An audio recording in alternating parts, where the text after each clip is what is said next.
Karibu kwenye simulizi ya ulimwengu wa mafumbo, siri na nguvu za kisiri zilizojificha. Leo tunaangazia moja ya mashirika ya siri yenye ushawishi mkubwa duniani, Freemason, pamoja na siri zao za ukafara. Freemason ni chama kilichoanzishwa karne nyingi zilizopita.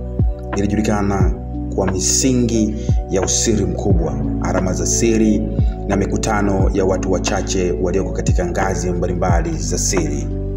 Lakini ni nini hasa ukafara ndani ya Freemason? Ni mwiko wa usiri, agano la kutokufichua siri za chama kwa mtu yoyote wa nje.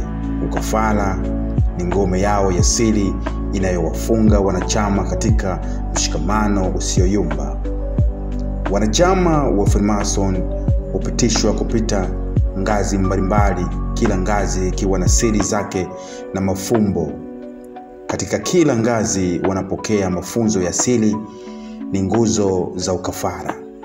Kuna ishara ya mikono, maneno ya siri na taratibu za kufunga mkataba wa usiri wa kuishi nao maisha yao yote. Ukafara ni mkataba wa heshima, wa uaminifu na ulinzi wa siri za chama. Ni kwa manufaa binafsi tu, bali kwa manufaa ya watu wote waliopo ndani ya chama. Hii ndiyo sababu ya Freemason wanajitahidi sana kulinda siri zao kutoka kwa watu wa nje, na hata baadhi ya wanaharakati wanaamini kuwa Freemason hutumia ukafara huu kuendesha mitandao ya ushawishi wa kisiasa, kiuchumi na hata kidini. Katika historia ya Freemason wamehusishwa na matukio makubwa duniani, kutoka kuanzishwa kwa serikali mbalimbali, ushawishi katika siasa za ngazi ya juu, hadi kuathiri maamuzi ya biashara kubwa na hata dini. Lakini ukweli wa mambo hayo bado yanafunuliwa kwa kiasi kidogo sana. Siri za ukafara, kwa mfano, ni njia ya kuzuia wanachama kuzungumza na wengine juu ya mambo yanayojificha ndani ya chama. Kufika leo, ukafara umejaa mambo mengi ambayo hayajafichuliwa hadharani: mapokeo ya kale ya hekima, mafumbo ya ustaarabu wa zamani, mbinu za kuunda mshikamano wa nguvu miongoni mwa wanachama.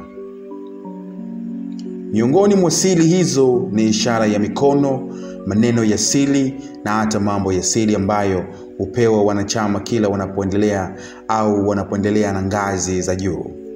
Hii ni sehemu ya mchakato wa kuimarisha mshikamano wa ndani na kuimarisha uaminifu wa wanachama kwa chama chao.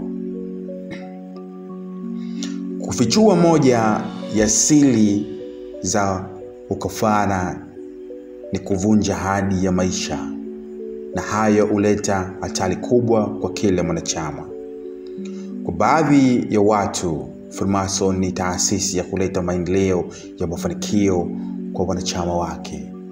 Kwa wengine ni kundi lenye nguvu kubwa lililo nyuma ya pazia, likifanya maamuzi makubwa ya kisiasa na kiuchumi bila wazi. Kwa sasa unaweza kujiuliza, je, Freemason ni washirika wa maendeleo ya kijamii au ni kundi la usiri linalotawala kwa hila? Jibu halisi bado ni fumbo la ukafara wao. Lakini moja ni dhahiri: ukafara wa Freemason ni moja ya siri kubwa zenye mvuto zaidi duniani. Asante kwa kunisikiliza. Usisahau kujiunga nasi tena ili kugundua mafumbo zaidi kutoka kwenye historia na dunia za siri. Mpaka wakati mwingine, kwa heri ya kuonana. Jina langu naitwa Charles.